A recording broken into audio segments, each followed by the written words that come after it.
안녕하세요. 반려고양이와 건강하게 먹고 놀기라는 주제로 여러분을 만나게 된 김효진 수의사입니다. 우리 고양이 어떻게 하면 건강하게 키울 수 있을까요? 사람이라면 건강한 음식을 먹고 운동을 잘하고 스트레스 관리를 한다면 건강할 수 있을 겁니다. 고양이도 마찬가지인데요. 고양이도 건강하게 먹고 또 적절히 운동하고 반려동물로서의 스트레스를 잘 관리한다면 건강한 삶을 누릴 수 있을 겁니다.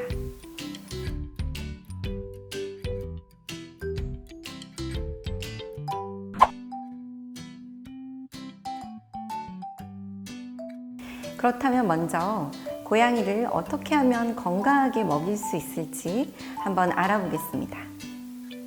야생에서 고양이는 쥐와 같은 소형동물을 잡는 육식동물인데요.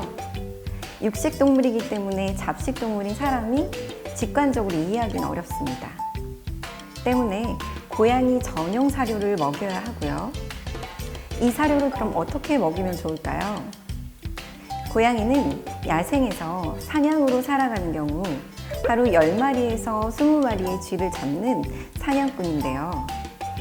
그래서 고양이를 관찰해보면 하루에도 평균 12번 정도 왔다 갔다 하면서 음식을 먹는 것을 볼 수 있습니다. 우리가 하루에 12번씩 음식을 주긴 어렵기 때문에 고양이에게는 자율급식이 적당합니다. 그런데 자율급식을 할 때 이렇게 음식을 수북이 쌓아놓고 떨어지면 덧부어주고 떨어지면 덧부어주면 안 됩니다. 그보다는 일정한 시간에 정해진 사료를 부어주고 다음 똑같은 시간에 남은 양을 계량해서 버린 뒤에 그릇을 잘 씻고 건조해서 다시 사료를 부어줘야 합니다. 왜냐하면 고양이는 입을 대고 음식을 먹기 때문에 굉장히 빨리 세균이 증식하게 되죠. 이렇게 해야만 위생적으로 관리할 수 있을 뿐 아니라 고양이가 얼마나 먹었는지 확인할 수 있습니다. 고양이는 아픈 것을 숨기는 동물이기 때문에 이런 것을 잘 체크하지 않으면 고양이가 아프다는 것을 확인할 수 없습니다. 그렇다면 사료는 얼마나 부어줘야 할까요? 대략 고양이에게 하루 필요한 양보다 조금 더 넉넉하게 부어주면 되는데요. 고양이에게 하루 필요한 양은 정확하게 계산할 수는 없지만 우리에게 가이드를 주는 공식이 있습니다. 바로 이런 공식인데요. 고양이가 하루 동안 계속 휴식만 했을 때 필요한 에너지는 70 곱하기 고양이 체중의 0.75승입니다. 요즘은 공학 계산기를 이용해서 이런 것들을 쉽게 구할 수가 있죠. 이렇게 구한 만큼 그럼 우리가 먹이면 될까요? 이것은 휴식기 에너지이기 때문에 이만큼만 먹이시면 활동한 만큼 살이 빠지게 되겠죠. 따라서 살이 찌고 있는 고양이라면 이만큼 먹여도 되겠지만 그렇지 않은 경우라면 1.4배, 중성화라는 경우에는 대사 에너지가 떨어질 수 있기 때문에 1.2배 정도 급여합니다.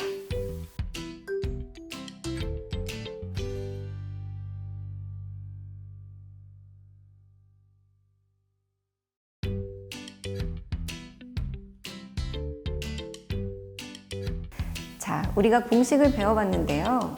그렇다면 한번 연습을 해볼까요? 여기 티거라는 이름의 남자 고양이가 있습니다. 나이는 3살이고 몸무게는 4.5kg인데 중성화 수술을 완료했어요. 자, 그렇다면 이 아이의 휴식기 에너지는 얼마가 될까요?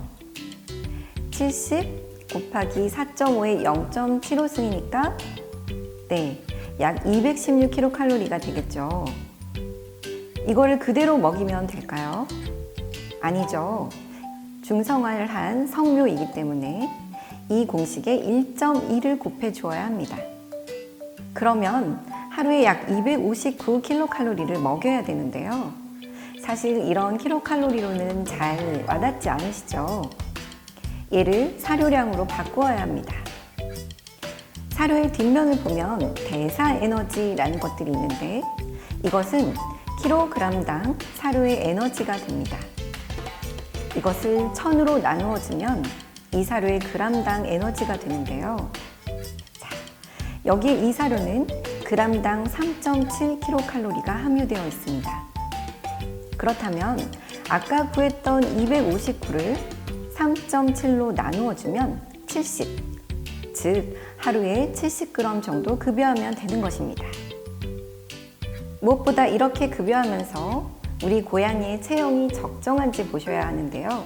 고양이의 체형은 BCS, 바디 컨디션 스코어 신체 충실도라는 것으로 나타내는데 1에서 9단계로 나누게 됩니다. 그중 5단계가 고양이에게 가장 적절한 체형인데요. 위에서 내려다 보았을 때 허리 라인이 잘록하고 옆으로 보았을 때에도 뱃살이 늘어지지 않고 갈비뼈가 드러나 보이진 않지만 만졌을 때 쉽게 촉지가 돼야 합니다. 우리가 손등을 만지면 뼈가 만져지는 것처럼 갈비뼈가 쉽게 촉지돼야 합니다.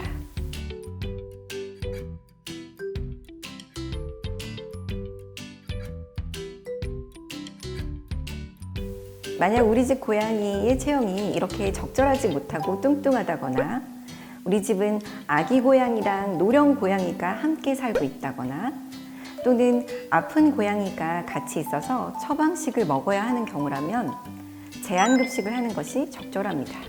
제한급식은 하루에 필요한 양을 몇 번에 걸쳐서 나누어 주는 것인데요. 그럼 몇 번이 적당할까요? 고양이는 여러 번에 걸쳐 사료를 먹는 동물이기 때문에 최소 하루에 3번은 나누어 주셔야 되고요. 세계 고양이 학회 같은 곳에서는 5번 정도를 권장하고 있습니다.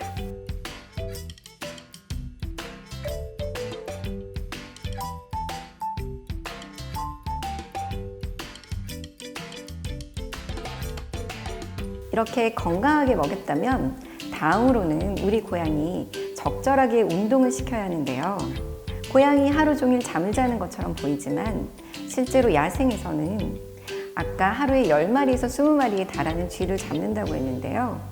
고양이의 사냥 성공률은 채 50%가 되지 않습니다. 즉 하루에 20번에서 40번에 걸친 사냥 시도를 하는 동물인데요. 이렇게 활력적인 고양이, 집안에선 사냥 욕구가 없기 때문에 그냥 가만히 늘어져 있습니다. 하지만 이렇게 무료하게 두어서는 안 되고요. 아이가 잘 움직이도록 배려해 주어야 하는데 이때 가장 좋은 방법은 바로 사냥을 모사한 놀이를 해주는 겁니다. 그렇다면 고양이와 어떻게 놀아줘야 할까요? 집사라면 매일 일정한 시간에 고양이와 30분은 놀아주셔야 합니다. 특히 매일 일정한 시간에 놀아주는 것이 중요한데요. 고양이에게는 하루 정해진 일과를 주는 것이 정신적 스트레스 해소에 도움이 됩니다. 놀아줄 때에는 절대 손으로 놀아주어서는 안 됩니다. 손으로 놀면 고양이가 깨물기 십상인데요. 이렇게 되면 깨무는 고양이가 될 수 있습니다. 개와 마찬가지로 고양이가 무는 것을 용인해서는 안 되겠습니다. 대신 이런 낚싯대 장난감이나 막대 장난감을 이용해서 놀아주세요. 고양이와 놀아줄 때에는 최대한 사냥과 유사하게 놀아주어야 합니다. 놀이가 끝난 뒤에는 고양이가 장난감을 잡아서 사냥의 성취감을 느낄 수 있도록 해주시고요. 또 그 이후에는 음식을 주어서 포상하는 것이 가장 좋습니다.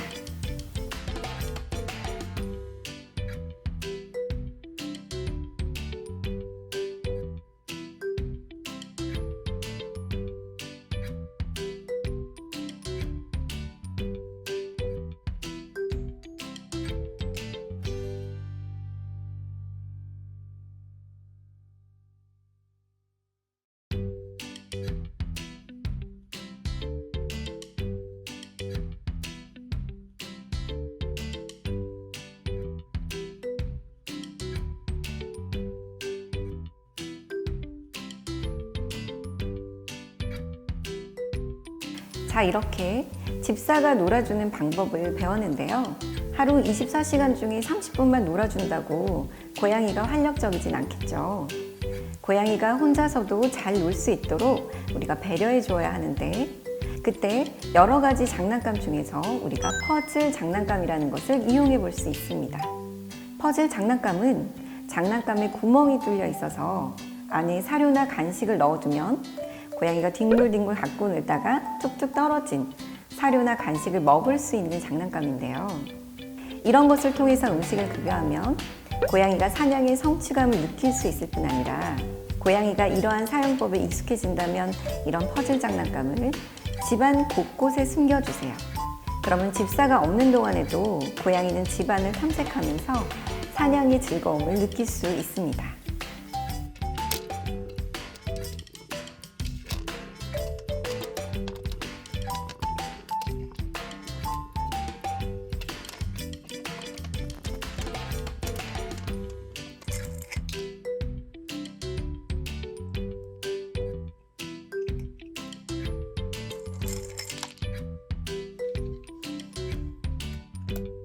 지금까지 고양이의 신체적인 건강을 관리하는 방법을 배웠는데요. 고양이의 스트레스 관리 또한 중요합니다. 고양이는 반려동물화가 진행 중인 동물이기 때문에 아직 야생의 본능이 많이 있습니다. 고양이의 본능은 독립성, 사냥을 하는 동물, 영역동물인데요. 사냥을 하는 동물은 놀이를 통해서 우리가 그 본능을 채워줄 수 있습니다. 고양이의 독립성은 호랑이를 떠올려 보면 쉽게 알 수 있는데요. 호랑이는 아기 때는 엄마와 지내지만 크고 나면 엄마를 떠나서 서로 다른 호랑이와 교류하지 않고 지내죠. 고양이도 이처럼 원래는 다른 고양이와 교류하지 않던 동물이었습니다. 하지만 고양이도 사회성을 갖추게 되었지만 여전히 고양이 안에는 독립성이라는 본능이 있습니다. 때문에 입양한 직후에 고양이를 성급하게 안거나 쓰다듬어 주는 것보다는 고양이가 은신처 안에서 집안의 환경과 사람에게 익숙해질 수 있도록 시간을 주는 것이 필요합니다. 또 영역도 중요한데요. 영역과 관련해서는 고양이의 필수 자원을 한번 떠올려 볼 수 있습니다. 고양이에게는 밥그릇, 물그릇, 화장실, 그리고 스크래처와 높은 휴식 공간이 필요한데요. 이러한 필수 자원들은 서로 떨어뜨려서 배치해 주어야 합니다. 더불어 고양이의 수가 많다면 이러한 필수 자원들을 별개의 영역에 배치해 주고 고양이 수보다 하나 더 많이 준비하는 것이 필요합니다. 자, 이렇게 고양이의 본능을 고려해서 아이의 스트레스 관리까지 해보았는데요. 이렇게 열심히 노력하신다면 우리 고양이 건강하게 지낼 수 있을 겁니다. 그렇지만 아쉽게도 더러더러 아플 때도 있을 텐데요. 고양이는 아픈 것을 워낙 티내지 않는 동물이기 때문에 이러한 체크리스트를 통해서 고양이가 혹시나 아프지 않은지 잘 관찰하는 것이 중요합니다. 매일 일정한 시간에 밥을 주고 물을 주고 화장실을 치워주면서 관찰해야 합니다. 또 체중이나 나머지 사항들을 최소 일주일에 한 번 정도는 체크해서 아이가 변화하는 모습을 보인다면 병원을 찾아 검진해보는 것이 좋습니다.